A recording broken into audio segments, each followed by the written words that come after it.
지금 이 순간 잠시 멈추십시오. 오늘 밤 입을 잠옷을 떠올려 보십시오. 아니, 지금 당장 옷장을 열어 확인하십시오. 그 색깔이 무엇입니까? 짙은 검정입니까? 어두운 회색입니까? 아니면 탁하고 낡은 색입니까? 그렇다면 오늘 이 영상은 당신을 위해 존재합니다. 반드시 끝까지 들으십시오. 저는 오랜 세월 성철 스님의 가르침을 묵상하며 수많은 가정의 기운을 살펴왔습니다. 그리고 한 가지 진실을 깨달았습니다. 사람들은 왜 내 집에 돈이 모이지 않는지, 왜 자식이 잘 되지 않는지, 왜 몸이 자꾸 아픈지를 먼 곳에서 찾습니다. 부적을 사고 이사를 가고 절에 시주를 합니다. 하지만 정작 매일 밤 자신의 몸을 감싸는 그 옷 한 벌은 들여다보지 않습니다. 사람들은 말합니다. 열심히 살면 됩니다. 성실하면 반드시 잘 됩니다. 저는 그 말이 절반은 맞고 절반은 거짓말이라고 단호하게 말씀드립니다. 성실함만으로는 충분하지 않습니다. 왜냐하면 당신이 아무리 낮에 좋은 기운을 모아도 밤마다 그 기운을 통째로 흘려보내고 있다면 그 노력은 밑 빠진 독에 물 붓기에 불과하기 때문입니다. 잠은 단순한 휴식이 아닙니다. 성철 스님께서는 말씀하셨습니다. 잠은 몸과 마음이 하늘의 기운을 받아들이는 신성한 시간이라고 낮 동안 흩어졌던 기혈이 안으로 수렴되고 온몸의 경락이 열리며 우주의 기운과 내 몸의 기운이 하나로 이어지는 시간입니다. 그 시간에 당신의 몸을 감싸는 것이 무엇이냐에 따라 당신은 복을 받아들이는 그릇이 되기도 하고 반대로 애군을 끌어당기는 통로가 되기도 합니다. 짙은 검정, 탁한 회색, 어두운 계열의 잠옷은 음기음희를 극도로 끌어당깁니다. 우리가 잠든 순간 우리의 의식은 방어를 내려놓습니다. 몸은 가장 열린 상태, 가장 취약한 상태가 됩니다. 바로 그 순간 어두운 색의 잠옷은 마치 깨진 항아리처럼 기운을 빨아들이고 재물의 기운을 흘려보내는 역할을 합니다. 음양오행의 이치이며 수천 년의 지혜가 증명한 진실입니다. 새벽 3시 잠에서 깨어 천장을 바라보며 이자 걱정, 자식 걱정, 내일 걱정에 가슴이 짓눌린 적이 있으십니까? 그 고통이 하루아침에 생긴 것이 아닙니다. 그것은 수년, 수십 년에 걸쳐 매일 밤 조금씩 쌓인 음기의 결과입니다. 잠옷 하나가 뭐 대수냐고 생각하십니까? 하지만 매일 밤 8시간, 1년이면 2900시간 이상을 그 기운 속에 온몸을 담그고 있다는 사실을 잊지 마십시오. 그러나 오늘부터 달라질 수 있습니다. 저는 오늘 이 자리에서 성철 스님의 지혜를 바탕으로 잠옷의 색깔 하나만 바꾸어도 기운의 통로가 열리고 건강과 재물운이 살아나는 구체적인 방법을 알려드릴 것입니다. 비용은 거의 들지 않습니다. 필요한 것은 오직 진심과 실천뿐입니다. 운명은 거창한 곳에 있지 않습니다. 운명은 오늘 밤 당신이 어떤 색의 옷을 입고 눈을 감느냐에서 시작됩니다. 제가 직접 목격한 이야기를 하나 들려드리겠습니다. 경상도의 한 작은 마을에 살던 여인이 있었습니다. 그녀의 이름은 굳이 밝히지 않겠습니다. 다만 그녀는 누구보다 성실하고 부지런한 사람이었습니다. 새벽 5시면 어김없이 일어나 밥을 짓고 명절마다 조상님께 정성껏 제사를 올렸으며 자식들 뒷바라지를 위해 허리가 휘도록 일했습니다. 주변 사람들은 모두 입을 모아 말했습니다. 저 집은 반드시 잘 될 거야. 저렇게 성실한 사람이 어디 있어. 그러나 현실은 달랐습니다. 남편은 50대 초반에 갑작스러운 병을 얻어 몇 년째 일을 하지 못했습니다. 큰아들은 사업을 시작했다가 보증을 잘못 써서 빚더미에 앉았고 작은 딸은 직장을 전전하며 자리를 잡지 못했습니다. 그녀 자신도 몸 여기저기가 아파왔지만 병원 갈 시간조차 내지 못했습니다. 돈은 벌어도 손가락 사이로 모래처럼 흘러내렸습니다. 통장 잔고는 늘 바닥을 기었고 예상치 못한 지출이 끊임없이 이어졌습니다. 그녀는 말했습니다. 저는 분명히 열심히 살았는데 왜 이렇게 되는지 모르겠습니다. 저는 그 집을 방문했을 때 한 가지를 물었습니다. 평소에 어떤 잠옷을 입고 주무십니까? 그녀는 잠시 머뭇거리다가 방으로 들어가 잠옷을 가져왔습니다. 짙은 검정색 면 잠옷이었습니다. 낡고 헤어진, 아마도 10년 가까이 입어온 것으로 보이는 옷이었습니다. 그녀는 말했습니다. 편해서요. 세탁해도 때가 잘 안 타니까 오래 입게 됐어요. 저는 그 순간 모든 것을 이해했습니다. 그 잠옷은 단순한 옷이 아니었습니다. 그것은 매일 밤 그녀의 기운을 빨아들이고 집안의 재물 에너지를 바깥으로 흘려보내는 통로였습니다. 검정은 오행에서 수기, 쇠의, 흉에서도 가장 어둡고 무거운 음기를 상징합니다. 낮 동안 힘겹게 쌓은 양기, 영의, 건강의 기운, 재물을 끌어당기는 생기성애가 밤마다 그 어두운 옷감 속으로 스며들어 소멸하고 있었던 것입니다. 10년이면 얼마나 많은 기운이 사라졌겠습니까? 그것은 우연이 아니었습니다. 조용하고 느리게 그러나 끊임없이 쌓여온 음기의 결과였습니다. 저는 그 자리에서 그녀에게 말했습니다. 오늘 당장 그 잠옷을 버리십시오. 그리고 흰색이나 연한 미색 혹은 따뜻한 황금빛 계열의 새 잠옷을 준비하십시오. 그녀는 반신반의하면서도 그 말을 따랐습니다. 석 달 후 그녀에게서 연락이 왔습니다. 남편의 건강이 조금씩 호전되기 시작했고 작은 딸이 안정적인 직장을 얻었으며 오랫동안 막혀있던 보험금이 뜻밖의 지급되어 숨통이 트였다고 했습니다. 그녀는 울먹이며 말했습니다. 잠옷 하나가 이렇게 중요한 줄 몰랐습니다. 이것이 우연이라고 생각하십니까? 저는 그렇게 생각하지 않습니다. 성철 스님께서는 늘 말씀하셨습니다. 작은 정성이 큰 운명을 바꾼다고. 우리가 무심코 지나쳐온 그 사소한 것들 속에 삶을 가로막던 보이지 않는 장벽이 숨어있는 경우가 많습니다. 잠옷은 작은 것입니다. 그러나 그것이 매일 밤 8시간 당신의 가장 열린 순간에 당신의 몸과 기운을 감싸고 있다는 사실을 절대 가볍게 여기지 마십시오. 당신의 이야기도 혹시 이 여인과 닮아 있지는 않습니까? 열심히 살아왔는데 왜인지 늘 제자리인 것 같은 느낌. 돈이 모이지 않고 몸이 자꾸 지치고 가족 중 누군가는 늘 크고 작은 문제를 안고 있는 느낌. 그렇다면 오늘 밤 먼저 자신의 잠옷부터 살펴보십시오. 변화는 언제나 가장 가까운 곳에서 시작됩니다. 저는 오랜 세월 성철 스님의 가르침을 곱씹으며 한 가지 근본적인 질문을 붙들고 살았습니다. 왜 같은 환경에서 자란 형제 중 한 명은 풍요롭고 다른 한 명은 늘 궁핍한가? 왜 같은 날 같은 시간에 태어난 쌍둥이가 전혀 다른 삶을 사는가? 그 답을 저는 결국 기에서 찾았습니다. 타고난 운명이 아니라 매일매일 자신을 둘러싼 기운의 질, 이 삶의 방향을 결정한다는 것입니다. 성철 스님께서는 말씀하셨습니다. 이 세상의 모든 것은 기운으로 이루어져 있다고.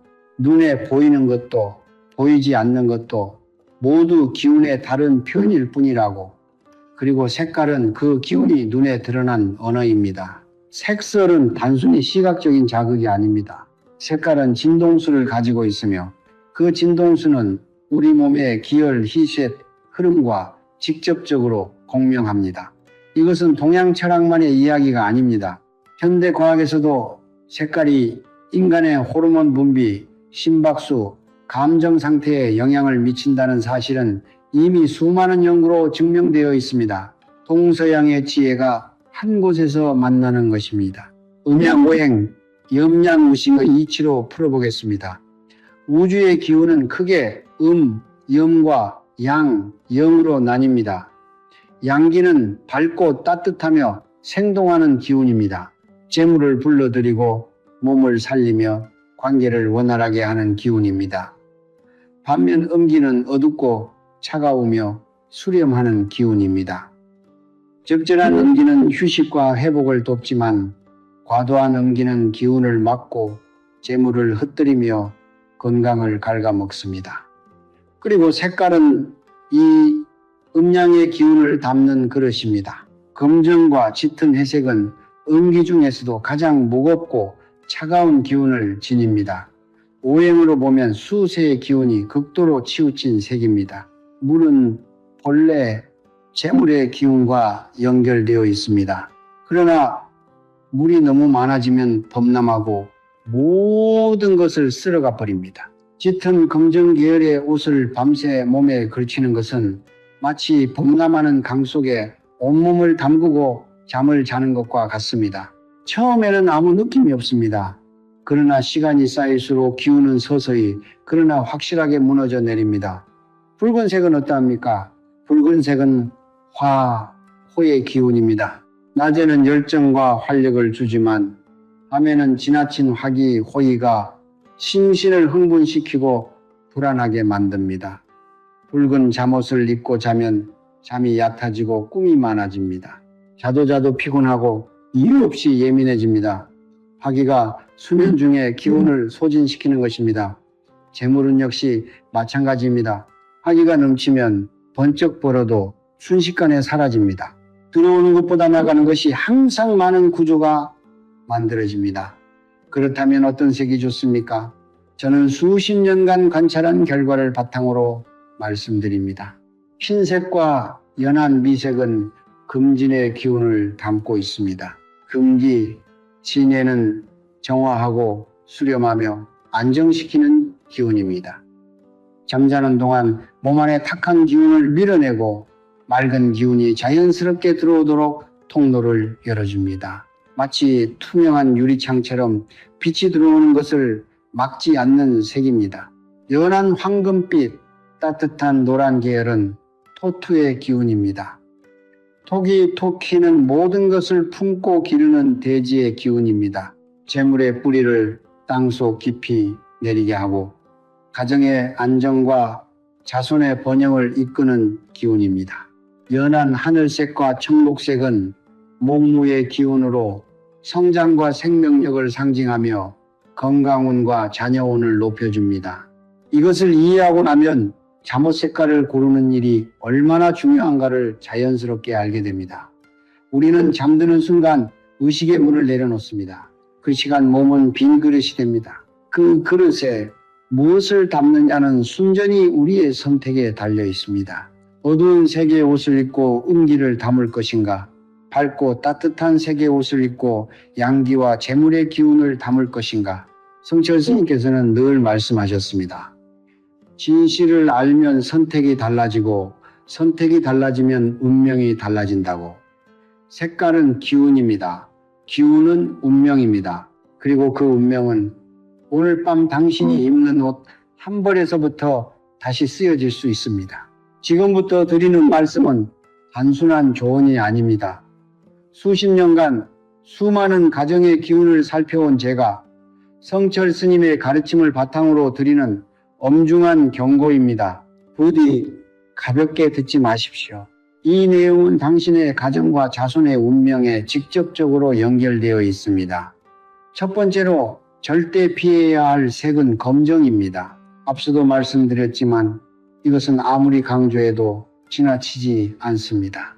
검정은 오행에서 수기, 쇠희가 극음, 기, 염으로 치우친 색입니다. 낮에는 세련되고 강한 이미지를 줄 수 있지만 밤의 검정은 전혀 다른 의미를 가집니다. 우리가 잠든 시간은 몸의 모든 경락이 열리고 기운을 받아들이는 시간입니다. 그 시간에 검정색 옷을 입고 있다는 것은 열려있는 기운의 통로에 어둠의 장막을 치는 것과 같습니다. 재물의 기운이 들어오려 해도 들어올 수 없고 몸 안에 남아있던 생기마저 서서히 빠져나갑니다. 검정 잠옷을 오래 입은 분들에게서 공통적으로 나타나는 현상이 있습니다. 아침에 일어나도 개운하지 않습니다. 자고 나서도 몸이 무겁고 피로가 풀리지 않습니다. 이유 없이 무기력하고 의욕이 생기지 않습니다. 재정적으로는 돈이 들어오는 것보다 나가는 일이 항상 많습니다. 이것은 우연이 아닙니다. 밤마다 반복되는 음기의 축적이 만들어낸 결과입니다. 두 번째로 피해야 할 색은 짙은 회색입니다. 회색은 검정보다 한 단계 옅지만 그 성질은 크게 다르지 않습니다. 특히 탁하고 어두운 회색은 기운의 흐름을 정체시키는 색입니다. 물이 흐르지 않고 고여 있으면 썩듯이 탁한 회색의 기운은 집 안의 재물 에너지를 정체시키고 부패하게 만듭니다. 사업이 답보 상태에 빠지거나 예상치 못한 지출이 반복되거나 노력한 만큼 결과가 나오지 않는 분들의 침실에서 저는 어김없이 이 색의 잠옷을 발견했습니다. 회색은 또한 토기 투해를 약화시킵니다. 토기는 가정의 안정과 재물의 뿌리를 담당하는 기운입니다. 이 기운이 약해지면 가족 간에 불화가 생기고 예상치 못한 사고와 지출이 끊이지 않습니다. 세 번째로 경계해야 할 색은 짙은 붉은색입니다. 붉은색 자체가 나쁜 것이 아닙니다. 그러나 잠자리에서의 진한 붉은색은 화기, 호기를 과도하게 자극합니다. 화기는 낮에는 열정과 추진력이 되지만 밤에는 심신을 끊임없이 흥분 상태로 유지시킵니다. 붉은 잠옷을 입고 잠든 분들은 대부분 꿈이 많고 잠이 얕습니다. 자주 깨고 악몽을 꾸는 경우도 있습니다. 몸은 자는 것 같지만 실제로는 기운을 계속 소모하고 있는 것입니다. 재물운의 관점에서도 화기가 넘치면 돈이 빠르게 들어왔다가 빠르게 나갑니다. 일확천금을 꿈꾸지만 결국 손에 쥐는 것이 없는 구조입니다. 특히 신장이 약하거나 혈압이 높은 분들은 붉은 계열의 잠옷을 절대 피하셔야 합니다. 화기가 이미 왕성한 체질에 더 많은 화기를 더하는 것은 기름에 불을 붓는 것과 다를 바 없습니다. 네 번째로 주의해야 할 색은 짙은 보라색입니다.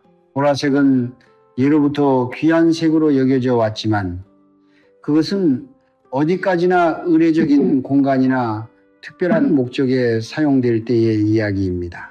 잠자리에서의 짙은 보라는 음기 중에서도 가장 무거운 영적 기운을 끌어당기는 색입니다. 성철 스님께서는 수행자가 아닌 일반인이 짙은 보라색 환경에서 장시간 머무는 것을 경계하셨습니다. 보라색은 이승과 저승의 경계를 흐릿하게 하는 기운을 지니고 있어 민감한 분들의 경우 수면 중에 원인 모를 불안감, 가위 눌림, 불길한 꿈을 경험하는 일이 생길 수 있습니다. 가정에 어르신이 계시거나 어린아이가 있는 경우라면 더욱더 이 색의 침구와 잠옷을 멀리 하십시오. 한 가지 더 말씀드리겠습니다. 색깔뿐만 아니라 낡고 헤어진 잠옷도 반드시 교체하셔야 합니다.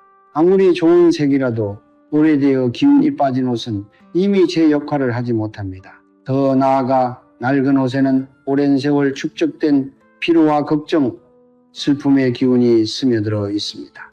그 옷을 입고 자는 것은 매일 밤 그 묵은 기운을 다시 몸에 두르는 것과 같습니다. 잠옷은 최소 1년에 한 번, 가능하다면 봄, 가을, 한절기마다 새 것으로 교체하십시오. 낡은 잠옷을 버릴 때는 감사한 마음으로 내보내십시오. 그것이 기운의 순환을 원활하게 하는 첫 번째 실천입니다. 무엇을 피해야 하는지 알았다면 이제 무엇을 선택해야 하는지를 알아야 합니다. 경계를 알고 방향을 아는 것, 그것이 진정한 지혜의 시작입니다. 지금까지 피해야 할 색에 대해 말씀드렸습니다. 이제는 반대편 이야기를 할 차례입니다. 무엇을 버려야 하는지 알았다면 이제 무엇을 채워야 하는지를 알아야 합니다. 성철 스님께서는 늘 말씀하셨습니다. 비유는 체험의 준비이고 버림은 받아들임의 시작이라고. 오늘 밤 어두운 잠옷을 내려놓는 순간 당신의 기운의 통로는 이미 열리기 시작합니다. 그리고 그 열린 통로를 통해 무엇이 들어오느냐는 당신이 선택하는 색깔이 결정합니다. 첫 번째로 권해드리는 색은 흰색과 연한 미색입니다. 이 두 색은 오행에서 금진의 기운을 가장 순수하게 담고 있는 색입니다. 금기기해는 정화하고 수렴하고 안정시키는 기운입니다. 백색은 예로부터 불교에서 청정, 정정의 상징으로 여겨졌습니다. 성철 스님께서도 수행의 공간을 늘 밝고 청결하게 유지하셨으며 흰색이 지닌 정화의 기운을 매우 중요하게 여기셨습니다. 흰색 잠옷을 입고 잠을 자면 수면 중에 몸 안에 쌓인 탁한 기운이 자연스럽게 밀려나가고 맑고 깨끗한 기운이 그 자리를 채웁니다. 마치 창문을 열어 묵은 공기를 내보내고 신선한 바람을 들이는 것과 같습니다. 아침에 일어났을 때 몸이 가볍고 정신이 맑으며 하루를 시작하는 의욕이 자연스럽게 생겨납니다. 재물운의 측면에서도 금기는 재물을 모으고 지키는 기운입니다. 흰색과 미색 잠옷을 꾸준히 입은 분들에게서 공통적으로 나타나는 변화가 있습니다. 예상치 못한 지출이 줄어들고 작은 돈이지만 뜻밖의 곳에서 수입이 생기며 전반적으로 재정이 안정되는 흐름이 만들어집니다. 한 가지 당부드리고 싶은 것은 흰색 잠옷은 청결하게 관리하는 것이 무엇보다 중요하다는 점입니다. 때가 탄 흰옷은 오히려 탁한 기운을 담게 됩니다. 자주 세탁하고 햇볕에 말려 양기를 충전시켜 주십시오. 두 번째로 권해드리는 색은 연한 황금빛과 따뜻한 노란 계열입니다. 이 색은 오행에서 토토의 기운을 담고 있습니다. 토케는 대지의 기운입니다.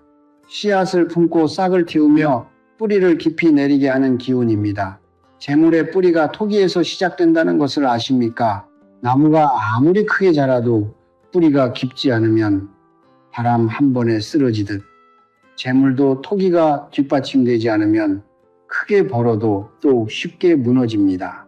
연한 황금빛 잠옷을 입고 잠을 자면 수면 중에 토기가 몸과 집안에 깊이 스며들어 재물의 뿌리를 단단하게 합니다. 사업을 하시는 분이라면 기반이 안정되고 직장인이라면 꾸준한 수입의 흐름이 유지되며 노년에 접어든 분이라면 지금까지 쌓아온 것이 흩어지지 않고 지켜지는 기운이 생겨납니다. 또한 토기는 가정의 화목과 안정을 주관합니다. 가족 간의 갈등이 있었던 가정에서 친구와 잠옷을 따뜻한 황토색이나 연한 황금빛으로 바꾼 후 관계가 부드러워지고 대화가 늘었다는 이야기를 저는 여러 번 들었습니다.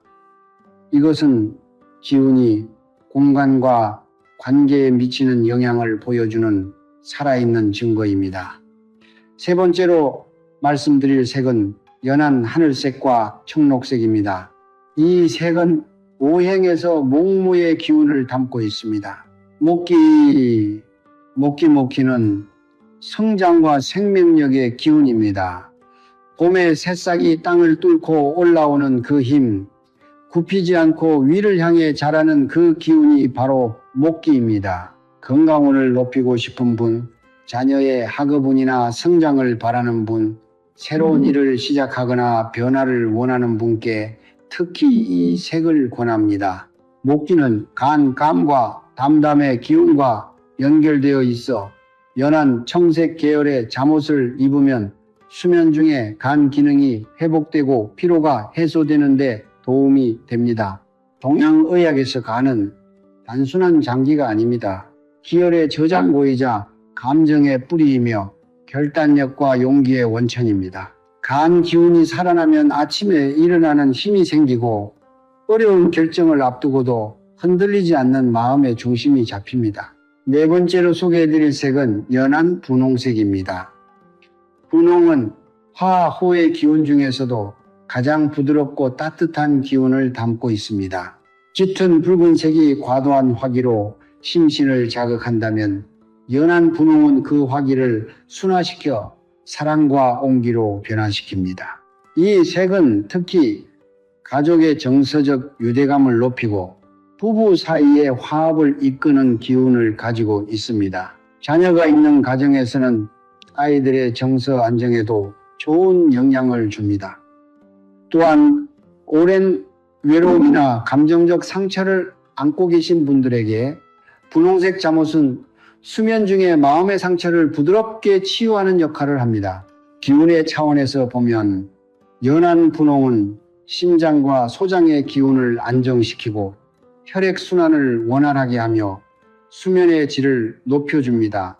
자주 외롭고 가슴이 답답하며 잠들기 어렵다고 느끼신다면 오늘 밤 연한 분홍색 잠옷 하나가 당신의 감정과 기운을 얼마나 부드럽게 감싸주는지를 직접 경험해 보십시오. 한 가지 중요한 것을 마지막으로 덧붙이겠습니다. 좋은 색의 잠옷을 입는 것은 시작입니다. 그러나 그것만으로 모든 것이 이루어지지는 않습니다. 잠옷을 바꾸는 행위 자체가 중요한 것이 아니라 그 행위에 담긴 정성과 의도가 기운을 움직이는 진짜 힘입니다. 새 잠옷을 입기 전 잠시 두 손을 모으고 조용히 마음속으로 말씀해 보십시오. 오늘 밤 이 몸이 좋은 기운으로 가득 차기를, 우리 가족에게 건강과 평안이 깃들기를. 그 짧은 한마디가, 그 작은 정성이 기운의 방향을 바꾸는 결정적인 열쇠가 됩니다. 성철 스님께서는 늘 말씀하셨습니다. 형식이 아니라 진심이 하늘을 움직인다고. 색깔을 바꾸십시오. 그리고 그 안에 진심을 담으십시오. 그것이 오늘 밤부터 당신의 운명을 새로 쓰는 첫 번째 페이지입니다. 잠옷의 색깔을 바꾸는 것은 중요한 첫걸음입니다. 그러나 성철 스님의 가르침은 거기서 멈추지 않습니다.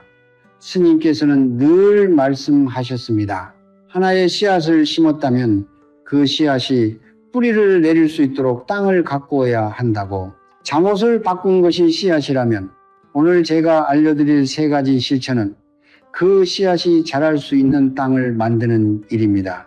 비용은 거의 들지 않습니다. 필요한 것은 작은 물 한 잔, 소금 한 줌, 그리고 매일 아침 단 3분의 정성뿐입니다. 첫 번째 비밀의식은 머리맡에 물 한 잔입니다. 저는 이것을 은기를 흡수하는 정화의 그릇이라고 부릅니다. 방법은 단순합니다. 잠자리에 들기 전 깨끗하게 씻은 작은 그릇이나 컵에 맑은 물을 담아 머리맡 가까운 곳에 놓으십시오. 화려한 그릇이 필요하지 않습니다. 깨끗하고 흠집 없는 그릇이면 충분합니다. 이 물은 밤새 침실 안에 떠도는 음기와 탁한 기운을 흡수하는 역할을 합니다. 우리가 잠든 사이 몸에서 방출되는 피로와 걱정의 기운, 낮 동안 쌓인 스트레스의 기운이 공기 중에 퍼져나갑니다. 물은 그 기운을 자연스럽게 끌어당겨 흡수합니다. 그것이 물이 가진 수기세이의 본질적인 성질입니다. 단 반드시 지켜야 할 것이 있습니다. 이 물은 다음날 아침 일어나는 즉시 화장실에 버려야 합니다. 절대 마시지 마십시오. 밤새 음기를 흡수한 물을 마시는 것은 그 탁한 기운을 다시 몸 안으로 들이는 것과 같습니다. 버릴 때는 흘려보낸다는 마음으로 어젯밤의 피로와 걱정이 모두 이 물과 함께 사라진다고 생각하며 감사하는 마음으로 내보내십시오. 그 작은 의식 하나가 하루의 시작을 전혀 다른 기운으로 열어줍니다. 이것을 꾸준히 실천한 분들에게서 나타나는 공통적인 변화가 있습니다. 아침에 일어나는 것이 전보다 가벼워지고 이유 없이 무겁던 마음이 조금씩 그치며 하루하루의 흐름이 부드러워지는 것을 느끼게 됩니다. 두 번째 비밀의식은 침대 아래의 소금 정화입니다. 저는 이것을 집안의 탁기를 뿌리째 끊는 땅의 청소라고 부릅니다.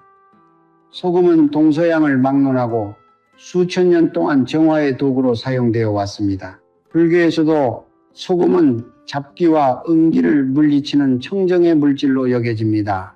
성철 스님의 가르침에서도 공간의 기운을 정화하는 데 소금의 역할은 매우 중요하게 언급됩니다. 방법은 이렇습니다. 매달 초하루 혹은 음력으로 보름이 되는 날 굵은 천일염 한 줌을 하얀 종이나 작은 그릇에 담아 침대 아래 눈에 잘 띄지 않는 곳에 놓아두십시오. 그리고 한 달 후 그 소금을 버리고 새 소금으로 교체하십시오. 버릴 때는 반드시 흐르는 물에 녹여 내려보내거나 땅에 묻으십시오. 쓰레기통에 그냥 버리는 것은 음기가 집안에 그대로 머무는 것과 같으니 주의하십시오. 소금은 침대 아래 공간에 쌓인 음기, 오랜 세월 침실에 눌러 앉은 묵은 기운, 그리고 잠자는 사람의 몸에서 흘러내린 탁한 기운을 흡수하고 중화시킵니다. 침대 아래는 우리가 가장 무심하게 지나치는 공간이지만 풍수에서는 그 공간의 기운이 침실 전체의 에너지질을 결정한다고 봅니다.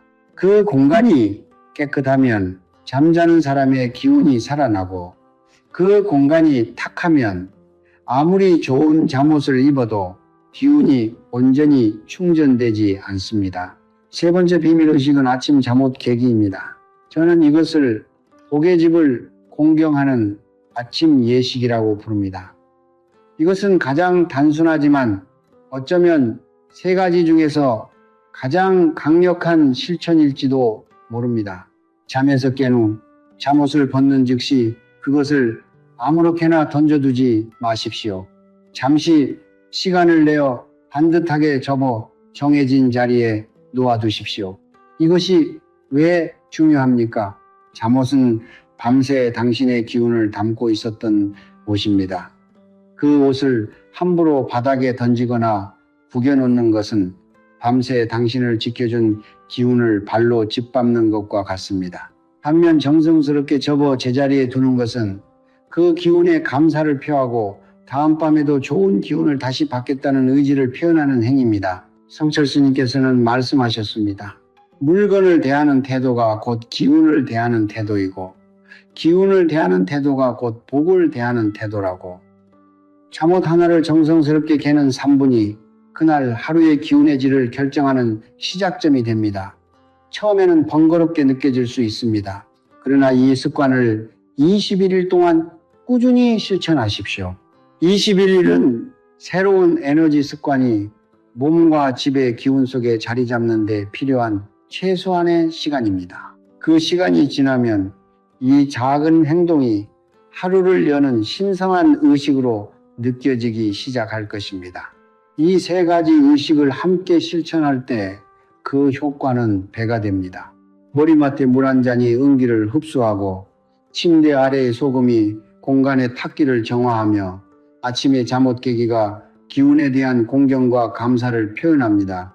이 세 가지가 함께 작동할 때 침실은 단순한 잠자는 공간이 아니라 매일 밤 당신의 기운을 충전하고 재물의 씨앗을 심으며 건강의 뿌리를 가꾸는 신성한 공간으로 변화합니다. 성철스님께서는 말씀하셨습니다. 집안의 기운을 다스리는 사람은 자신의 운명을 다스리는 사람이라고.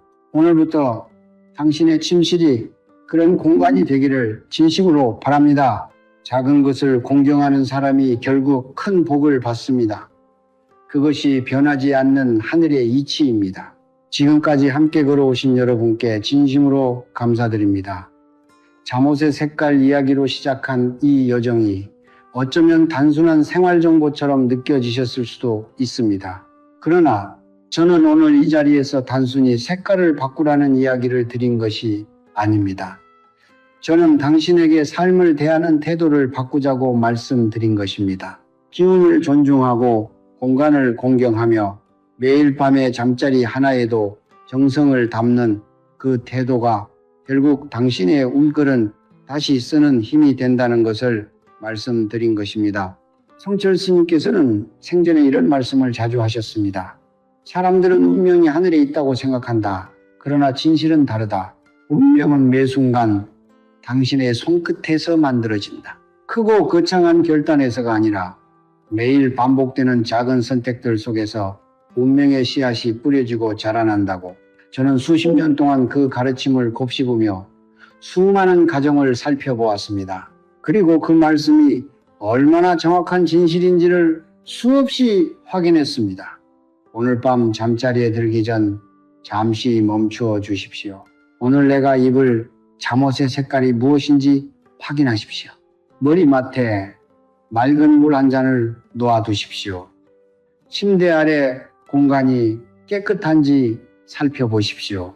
그리고 잠들기 전 두 손을 가지런히 모으고 조용히 마음속으로 말씀해 보십시오.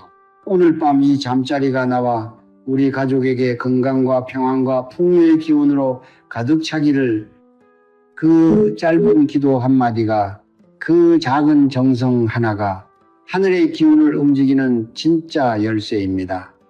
우리는 때때로 너무 먼 곳에서 답을 찾으려 합니다. 더 좋은 직장, 더 큰 집, 더 많은 돈, 그것들이 나쁜 것이 아닙니다. 그러나 성철 스님께서는 말씀하셨습니다. 뿌리가 깊지 않은 나무에 아무리 많은 열매가 열려도 바람 한 번에 모두 떨어진다고. 진정한 풍요는 화려한 외면이 아니라 매일 밤 당신이 기운을 어떻게 관리하느냐에서 비롯되는 내면의 단단함에서 시작된다고. 잠옷 하나를 바꾸는 것은 작은 일입니다. 그러나 그 작은 일에 담긴 정성과 의도는 결코 작지 않습니다. 그것은 삶을 대하는 당신의 태도가 변했다는 선언입니다. 하늘은 그 선언을 듣습니다. 그리고 반드시 응답합니다. 저는 오늘 이 영상을 보신 모든 분들께 진심으로 축원을 올립니다. 오늘 밤부터 당신의 침실에 맑은 기운이 가득 차기를 바랍니다. 당신의 몸이 잠든 사이 깊이 회복되고 아침마다 새로운 힘으로 눈을 뜨기를 바랍니다. 오랫동안 막혀있던 재물의 통로가 서서히 열리고 뜻하지 않은 곳에서 기쁜 소식이 찾아오기를 바랍니다. 건강이 회복되고 자녀들이 바른 길 위에서 힘차게 성장하기를 바랍니다. 가족 모두가 한자리에 모여 웃을 수 있는 날들이 더욱 많아지기를 바랍니다. 그리고 오랜 세월 쌓아온 당신의 노력과 정성이 이제부터는 반드시 그에 걸맞은 결실로 돌아오기를 진심으로 축원합니다. 성불하십시오. 성불하십시오. 성불하십시오. 이 영상이 도움이 되셨다면 지금 바로 구독 버튼과 좋아요를 눌러주십시오. 그것은 단순한 클릭이 아닙니다. 그것은 좋은 기운을 받아들이겠다는 당신의 첫 번째 실천입니다.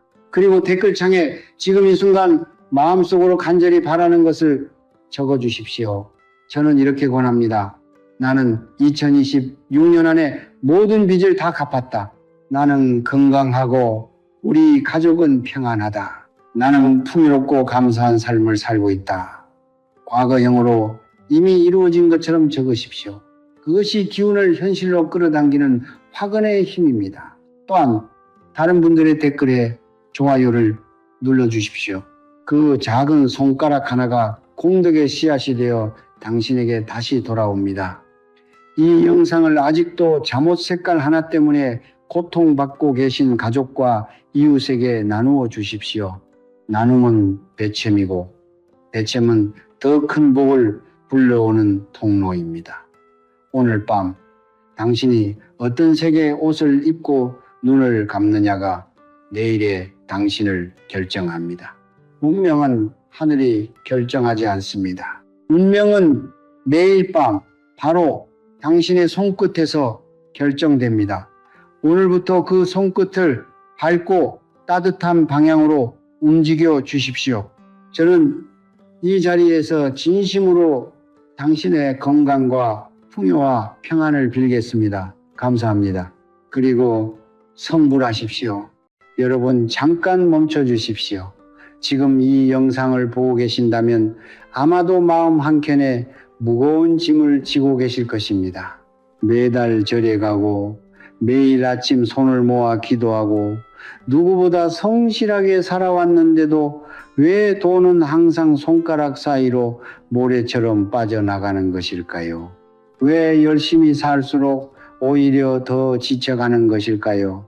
오늘 저는 그 물음에 대한 답을 성철 스님의 가르침 속에서 찾아 여러분께 전해드리고자 합니다. 저는 오랜 세월 동안 수많은 가정의 에너지 흐름을 살펴왔습니다. 그리고 한 가지 공통점을 발견했습니다. 재물이 모이지 않는 집에는 반드시 보이지 않는 막힘이 존재한다는 것입니다. 그것은 풍수의 문제도 직업의 문제도 노력이 부족한 탓도 아닙니다. 바로 음덕염도의 뿌리가 끊어진 것입니다. 뿌리 없는 나무가 아무리 비를 맞아도 물을 저장할 수 없듯이 음덕의 토대가 없는 삶은 아무리 돈이 들어와도 머무르지 않습니다. 성철 스님께서는 이런 말씀을 남기셨습니다. 복은 밖에서 오는 것이 아니라 안에서 쌓인 것이 밖으로 터져 나오는 것이다. 저는 이 말씀을 처음 들었을 때 온몸에 전율이 흘렀습니다. 우리는 지금껏 복을 찾아다니고 있었습니다. 더 좋은 직장, 더 좋은 집, 더 좋은 운을 바라며 바깥을 향해 손을 뻗었습니다. 그러나 스님의 가르침은 정반대를 가리키고 있었습니다. 복은 쌓이는 것이고 그 쌓임은 오직 음덕이라는 토양 위에서만 가능하다는 것을, 그렇다면 한 가지 질문을 드리겠습니다.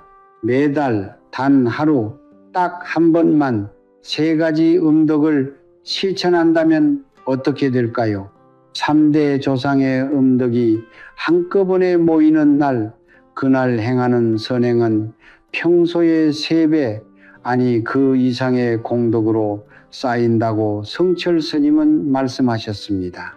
작은 나눔 하나, 부모님을 향한 감사 한마디, 자연에 바치는 물 한 그릇, 이 3가지가 한날에 모이면 막혔던 돈길이 열리고 꽉 막혔던 건강운이 함께 터진다는 것입니다. 믿기 어려우십니까? 저도 처음엔 그랬습니다. 그러나 수십 년의 관찰과 실천 끝에 저는 확신하게 되었습니다. 이것은 미신이 아닙니다. 이것은 우주의 에너지 법칙입니다. 오늘 이 영상을 끝까지 보신다면 여러분은 그날이 언제인지, 무엇을 어떻게 해야 하는지를 정확히 알게 되실 것입니다. 지금 당장 구독 버튼을 눌러 주십시오. 그 작은 행동이 오늘 여러분의 첫 번째 음덕의 씨앗이 될 것입니다. 이 영상을 통해 여러분 가정에 재물의 문이 열리기를, 그리고 3대 조상의 가피가 온 가족에게 흘러내리기를 두 손 모아 바랍니다. 제가 오래전에 만난 한 남자의 이야기를 먼저 들려드리겠습니다. 그는 새벽 4시에 일어나 밤 12시가 넘어서야 집에 돌아오는 사람이었습니다. 20년 동안 단 하루도 쉬지 않았습니다. 비가 와도 몸이 아파도 명절에도 그는 일터를 떠나지 않았습니다. 주변 사람들은 모두 그를 보며 말했습니다. 저 사람은 반드시 성공할 거야. 저렇게 열심히 사는 사람이 어디 있겠어. 그런데 20년이 지난 어느 날 그는 빈손으로 저를 찾아왔습니다. 눈 주변에는 깊은 그늘이 드리워져 있었고 목소리에는 힘이 없었습니다. 그는 조용히 말했습니다. 스님, 저는 왜 이렇게 살아도 아무것도 남지 않는 걸까요? 저는 그의 손을 잡고 오랫동안 아무 말도 하지 않았습니다. 왜냐하면 저는 이미 알고 있었기 때문입니다. 그의 문제는 노력이 부족한 것이 아니었습니다. 방향이 잘못된 것도 아니었습니다. 그는 평생 열심히 벌었지만 단 한 번도 쌓지 않았습니다. 재물을 쌓는 것과 돈을 버는 것은 전혀 다른 일입니다. 돈은 노동으로 벌 수 있습니다. 그러나 재물이 머무는 집을 만드는 것은 오직 음덕으로만 가능합니다. 그는 20년 동안 물을 열심히 길어 날랐지만 항아리 밑에는 구멍이 뚫려 있었던 것입니다. 성철 스님께서는 이렇게 말씀하셨습니다. 음덕이 없는 자의 수고는 밑 빠진 독에 물 붓기와 같다. 아무리 채워도 결국 비어있게 된다. 이 말씀이 냉혹하게 느껴지실 수도 있습니다. 하지만 저는 이 말씀이 오히려 희망의 메시지라고 생각합니다. 왜냐하면 구멍은 막을 수 있기 때문입니다. 음덕은 특별한 사람만이 쌓을 수 있는 것이 아닙니다. 큰 돈이 필요한 것도 아닙니다. 거창한 의식이 필요한 것도 아닙니다. 음덕이란 남이 보지 않는 곳에서 아무 대가 없이 행하는 작고 조용한 선행입니다. 그것이 한 겹, 두 겹, 세 겹으로 쌓일 때 비로소 그 집의 재물운이 열리기 시작합니다. 여러분 주변을 한번 돌아보십시오. 특별히 뛰어난 능력도 없고 엄청난 노력을 하는 것 같지도 않은데 어찌된 일인지 항상 여유롭고 복이 넘쳐 보이는 사람이 있지 않습니까? 저는 그런 사람들을 오랫동안 관찰해 왔습니다. 그들에게는 하나같이 공통점이 있었습니다. 그들은 남모르게 베풀고 있었습니다. 밥을 먹다가도 어려운 이웃을 먼저 생각했고 아무도 보지 않는 곳에서도 감사의 인사를 잊지 않았으며 자신이 가진 것을 소리 없이 내어주는 습관이 몸에 배어 있었습니다. 그것이 바로 음덕이었습니다. 그들은 의식하지 못한 채 매일 재물운의 씨앗을 뿌리고 있었던 것입니다. 이제 그 남자의 이야기로 돌아가겠습니다. 저는 그에게 딱 한 가지만 바꿔보라고 했습니다. 매달 한 날 아무것도 바라지 않고 누군가에게 무언가를 내어주라고. 처음 그는 반신반의 했습니다. 하지만 석 달이 지나자 그는 다시 저를 찾아왔습니다. 그의 눈빛이 달라져 있었습니다. 스님, 이상하게도 요즘 들어 뜻밖의 돈이 들어오기 시작했습니다. 저는 그저 조용히 고개를 끄덕였습니다. 항아리의 구멍이 막히기 시작한 것입니다. 오늘 제가 여러분께 전해드릴 이야기는 성철 스님께서 생전에 극히 가까운 제자들에게만 말씀하셨던 내용입니다. 스님은 평소에 화려한 의식이나 거창한 기도보다 조용하고 일상적인 실천을 훨씬 더 강조하셨습니다. 그리고 그 실천 중에서도 가장 강력한 것이 바로 오늘 말씀드릴 삼덕합일 삼덕허의의 날에 대한 가르침입니다. 스님은 이렇게 말씀하셨습니다. 한 달에 한 번 하늘과 땅과 사람의 기운이 하나로 겹치는 날이 있다. 그 날에 행하는 선행은 씨앗 하나가 나무 새 그루로 자라는 것과 같다. 저는 이 말씀을 처음 들었을 때 그 의미를 완전히 이해하지 못했습니다. 그러나 수십 년의 세월을 보내고 나서야 비로소 그 깊이를 알게 되었습니다. 불교의 가르침에서 숫자 셋은 특별한 의미를 가집니다. 불포, 법프, 승승, 삼보가 그러하고 과거, 현재, 미래, 삼세, 삼스가 그러하며 몸, 말, 마음, 신구의 센거의 삼업삼예비 그러합니다. 성철 스님은 이 삼의 원리가 인간의 복덕에도 그대로 적용된다고 말씀하셨습니다. 조상 3대의 음덕이 한꺼번에 후손에게 내려오는 날, 그날의 에너지는 평소와 비교할 수 없을 만큼 강력하다는 것입니다. 윗대 할아버지, 할머니, 그리고 부모님의 공덕이 우주의 에너지 흐름 속에서 하나의 점으로 모이는 순간 그것이 바로 삼덕합일의 날입니다. 음양오행의 원리로 살펴보면 이것이 더욱 명확해집니다. 우주의 에너지는 항상 흐르고 있지만 모든 흐름에는 조수절세처럼 밀물과 썰물이 있습니다. 달이 바다에 물결을 당기듯이 매달 특정한 날에는 하늘의 기운이 땅으로 강하게 내려옵니다. 이 날은 음름의 에너지가 최고조에 달하는 날로 음덕, 김덕, 즉 음의 공덕이 가장 잘 심어지고 가장 빠르게 자라는 날입니다. 이것은 단순한 미신이 아닙니다. 농부들이 달의 주기에 맞춰 씨를 뿌리고 수확했던 것처럼 우주의 리듬에 맞춰 선행을 심는 것은 가장 지혜로운 방식의 공덕 쌓기입니다. 그렇다면 구체적으로 그날은 언제일까요?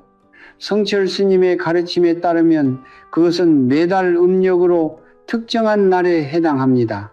그러나 스님은 날짜보다 더 중요한 것을 강조하셨습니다. 나를 안다고 해서 복이 오는 것이 아니다. 그 날에 무엇을 어떻게 하느냐가 전부다. 즉, 올바른 날에 올바른 세 가지 행동을 해야만 비로소 삼덕의 기운이 완성된다는 것입니다. 날짜를 아는 것은 시작에 불과합니다. 중요한 것은 세 겹의 음덕을 그날 하루에 모두 실천하는 것입니다. 이 세 가지가 갖춰질 때 막혔던 돈길이 열리고 가라앉았던 건강운이 되살아나며 자녀들의 앞길에도 빛이 깔리기 시작합니다. 잠깐 이 영상을 지금 누군가와 함께 보고 계신다면 잠시 멈추고 그분의 손을 한번 잡아드리십시오. 이 가르침은 혼자 간직하기에는 너무 귀한 것입니다. 지금 이 영상을 가족 단톡방에 공유하시는 것, 그것만으로도 오늘 여러분의 첫 번째 음덕이 시작됩니다. 다른 가정에 복의 씨앗을 전해주는 행위가 바로 음덕이기 때문입니다. 자, 이제 그 세 가지 음덕이 무엇인지 하나씩 자세히 살펴보도록 하겠습니다. 첫 번째 음덕은 가장 단순하지만 동시에 가장 많은 사람들이 놓치고 있는 것입니다. 바로 무명보시, 무名부시 이름을 남기지 않는 나눔입니다. 우리는 살면서 종종 베풀기도 합니다. 하지만 솔직히 생각해 보십시오.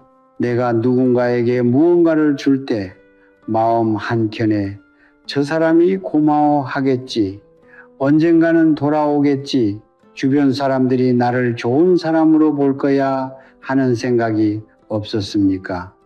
성철 스님은 바로 이 점을 꿰뚫어 보셨습니다. 스님은 말씀하셨습니다. 대가를 바라는 선행은 장사이지 공덕이 아니다.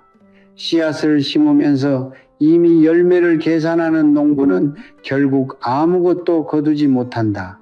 진정한 첫 번째 음덕은 아무도 모르게 아무것도 바라지 않고 낯선 이에게 베푸는 것입니다. 삼덕이 모이는 그날 여러분이 해야 할 일은 매우 간단합니다. 길을 걷다 마주친 노인에게 음식을 건네는 것, 이름도 모르는 이웃집 문 앞에 작은 먹거리를 살며시 놓아두는 것, 혹은 버스 정류장에서 추위에 떨고 있는 낯선 사람에게 따뜻한 음료 하나를 내미는 것, 이것으로 충분합니다. 중요한 것은 반드시 이름을 밝히지 않아야 한다는 것입니다. 감사 인사를 받으려 하지 마십시오. 기억되려 하지 마십시오. 조용히 마치 바람처럼 주고 그냥 걸어가십시오. 풍수의 원리로 보면 이 행위는 집안의 재성, 자이싱 에너지를 깨우는 열쇠입니다. 우리 몸과 집 주변에는 보이지 않는 에너지 장창이 존재합니다. 이 에너지장은 평소에는 잠들어 있다가 대가 없는 나눔의 순간에 강하게 진동하기 시작합니다. 마치 고요한 연못에 돌 하나를 던지면 파문이 사방으로 퍼져나가듯 무명보시의 선행은 우주의 에너지 장의 파동을 일으키고 그 파동이 다시 재물의 흐름을 여러분을 향해 끌어당기기 시작합니다.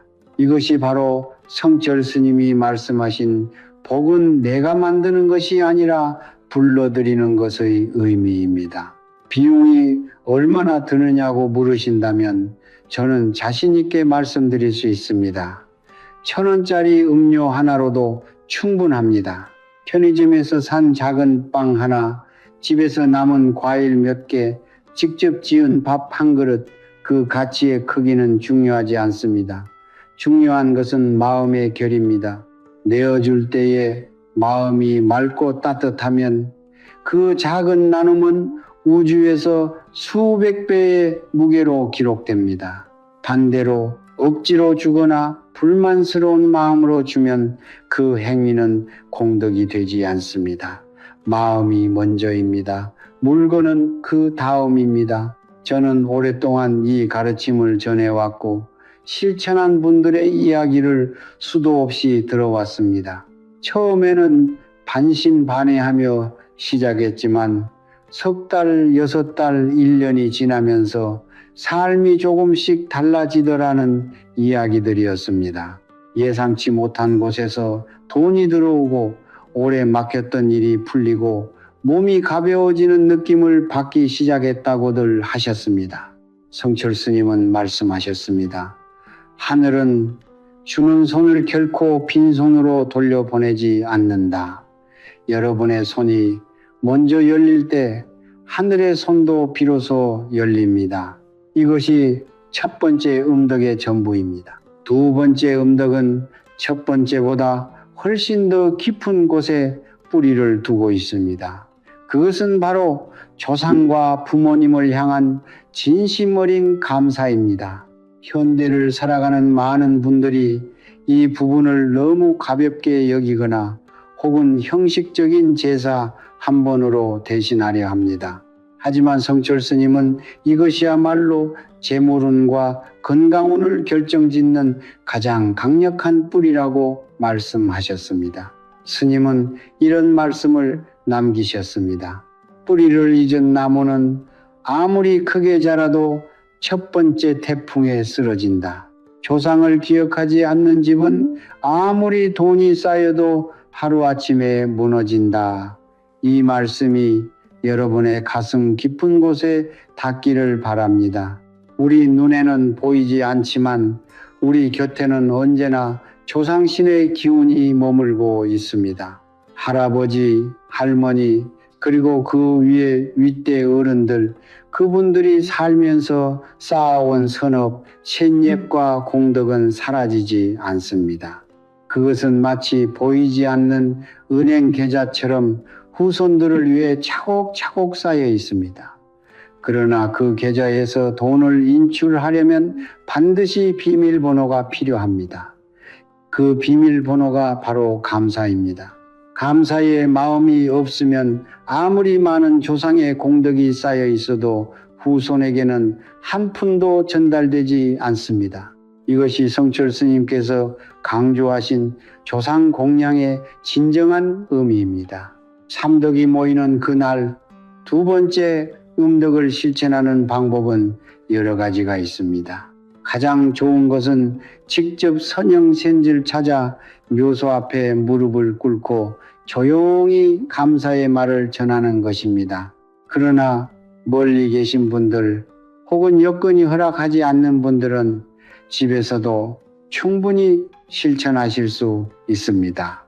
깨끗한 흰 종이 한 장을 준비하시고 그 위에 조상님들의 이름이나 호칭을 정성스럽게 적으십시오. 그리고 향 한 줄기를 피우고 두 손을 모아 3번 절을 올리십시오. 그 다음 눈을 감고 마음속으로 이렇게 말씀드리십시오. 저를 낳아주시고 길러주신 은혜에 감사드립니다. 조상님들의 가피로 이 집안에 복이 흘러들어오기를 두 손 모아 빕니다. 화려한 재물도 값비싼 향도 필요하지 않습니다.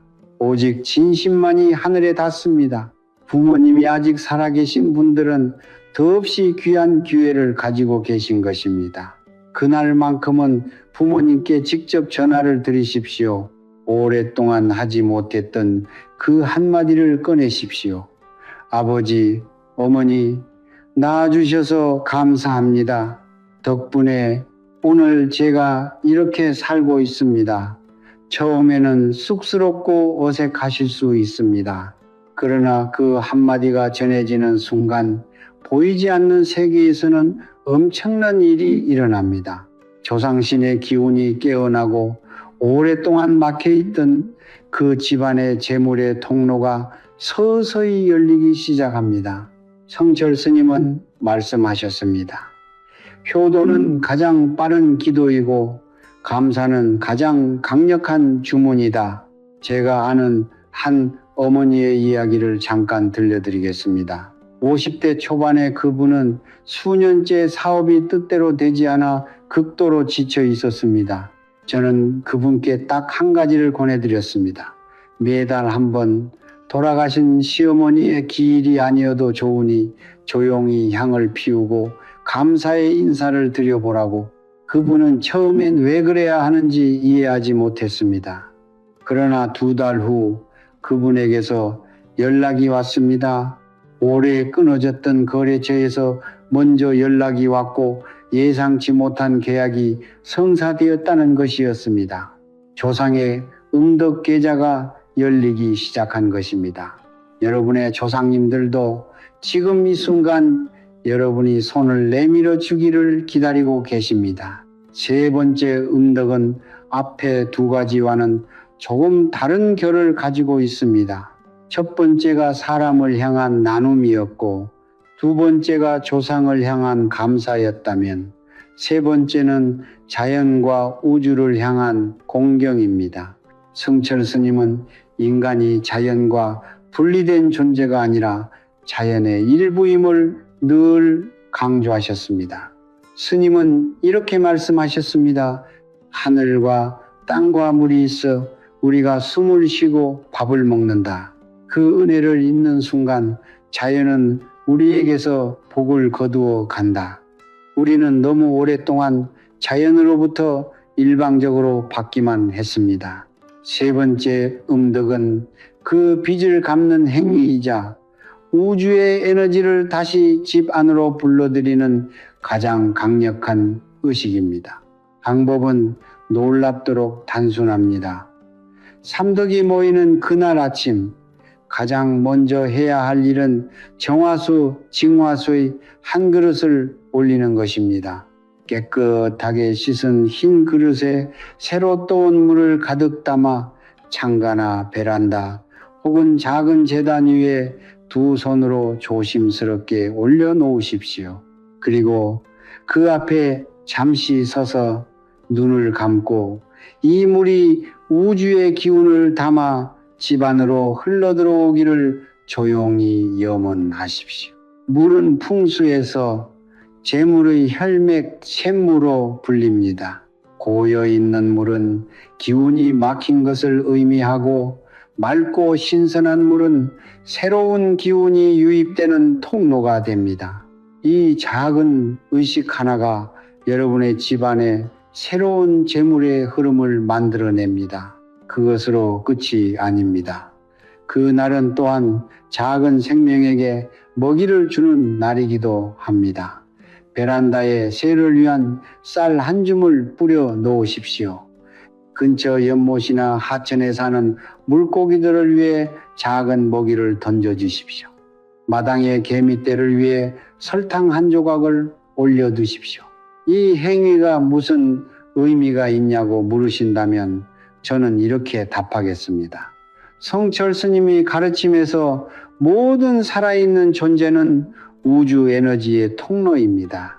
작은 새 한 마리도 물속의 물고기도 땅 위의 개미도 그들은 모두 우주의 기운을 품고 살아갑니다. 그들에게 먹이를 주는 행위는 우주에게 직접 공양을 올리는 것과 같습니다. 이것이 바로 생명인연, 성命인연의 씨앗을 심는 것이며 이 씨앗은 반드시 풍요로운 열매로 돌아옵니다. 아파트에 사시는 분들도 걱정하실 필요가 없습니다. 베란다 창문을 살짝 열어 작은 새 모이 그릇 하나를 걸어두는 것으로 충분합니다. 가까운 공원의 연못에 들러 물고기들에게 먹이를 주는 것도 좋습니다. 형편이 허락하지 않는다면 화분의 식물에 정성껏 물을 주는 것도 같은 의미를 가집니다. 살아있는 것에게 생명의 기운을 나누어 주는 모든 행위가 3번째 음덕에 해당합니다.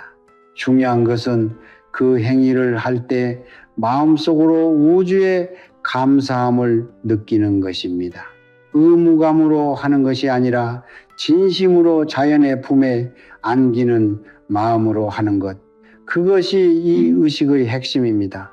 저는 오랫동안 매달 그날 아침마다 정화수를 올리고 베란다에 새모이를 뿌려왔습니다. 처음에는 작고 사소한 습관처럼 느껴졌습니다. 그러나 시간이 흐르면서 저는 그날 아침의 고요함이 한 달 전체의 기운을 바꾼다는 것을 느끼기 시작했습니다. 그날 아침의 맑음이 온 집안에 퍼지고 그 기운이 한 달 내내 가족들을 감싸는 느낌이었습니다. 성철 스님은 말씀하셨습니다. 자연의 공경을 바치는 집에는 하늘도 공경으로 답한다. 우주는 언제나 주고받는 균형 속에 존재합니다. 여러분이 먼저 우주를 향해 손을 내밀 때 우주도 반드시 풍요로 답할 것입니다. 지금까지 3가지 음덕을 하나씩 살펴보았습니다.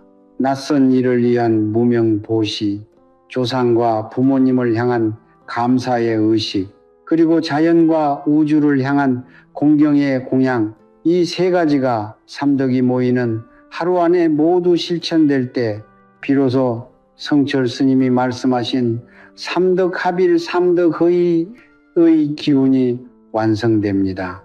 각각의 음덕이 강물이라면 세 강물이 하나의 큰 바다로 합류하는 것과 같습니다. 그 순간부터 여러분 집안의 에너지장은 완전히 다른 차원으로 전환되기 시작합니다.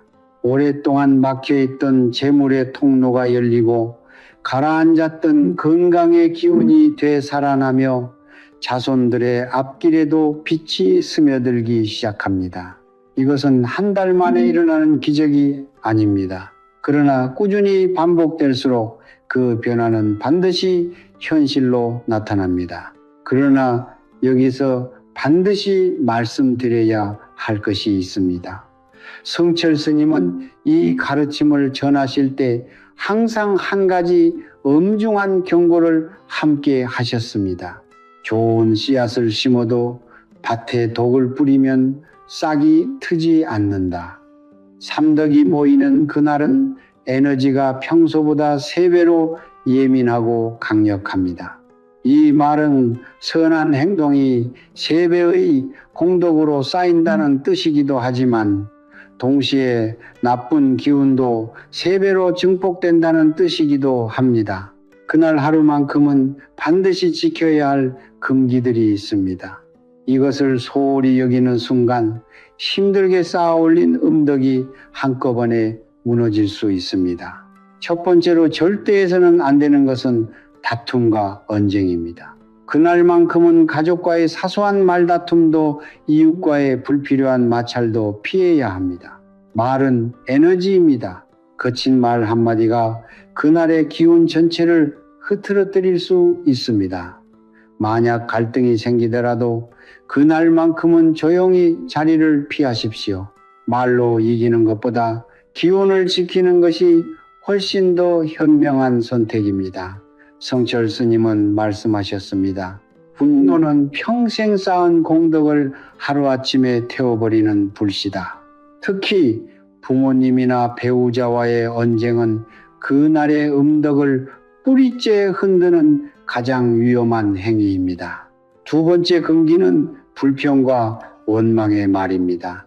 그날 하루만큼은 입 밖으로 불만을 내뱉지 마십시오. 돈이 없다는 말, 힘들다는 말, 왜 나만 이러냐는 말, 이런 말들이 에너지장의 균열을 만듭니다.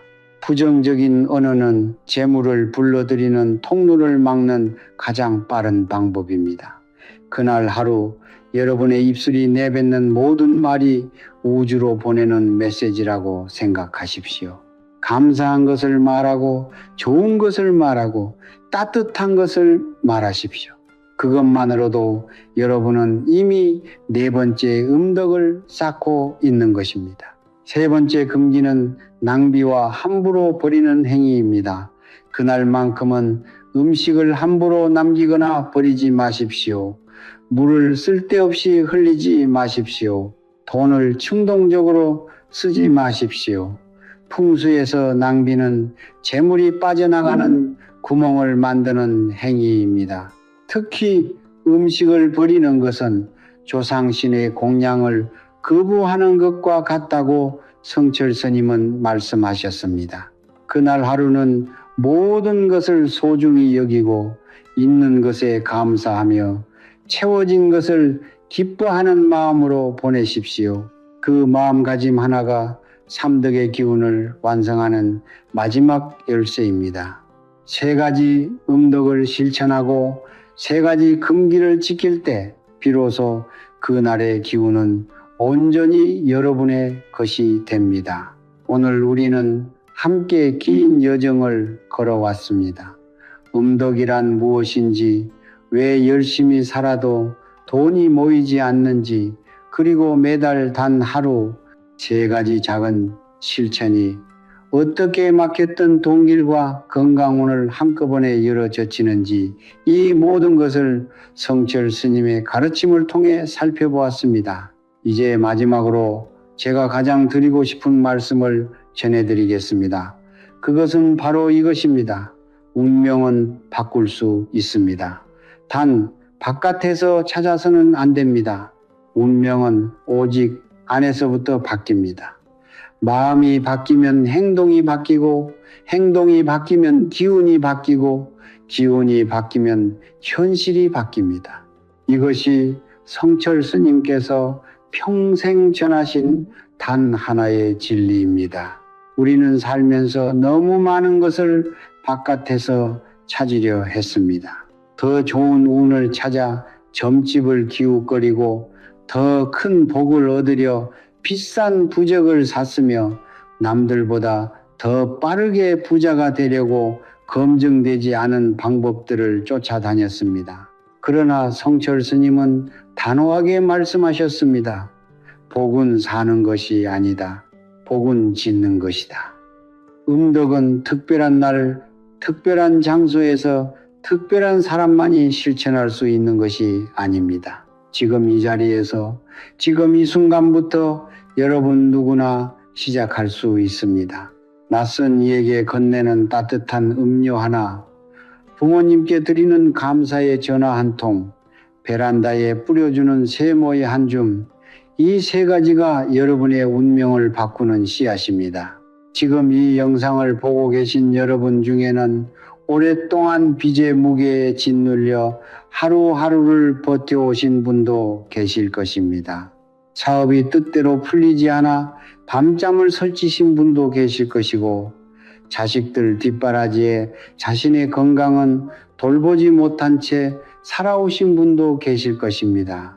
저는 그 마음을 압니다. 그 무게를 압니다. 그러나 오늘 이 영상이 끝나고 나서 여러분이 단 한 가지만 기억해 주시기를 바랍니다. 지금 이 순간부터 여러분의 삶은 달라질 수 있다는 것, 삼덕이 모이는 그 날, 단 하루의 실천이 쌓이고 쌓여 반드시 여러분의 현실을 바꾸어 놓을 것입니다. 이제 두 손을 모아 주십시오. 성철 스님의 가르침을 따라 오늘 이 자리에서 여러분 가정을 위한 축원을 올리겠습니다. 이 영상을 보고 계신 모든 분들의 가정에 3대 조상의 음덕이 물 흐르듯 내려오기를 빕니다.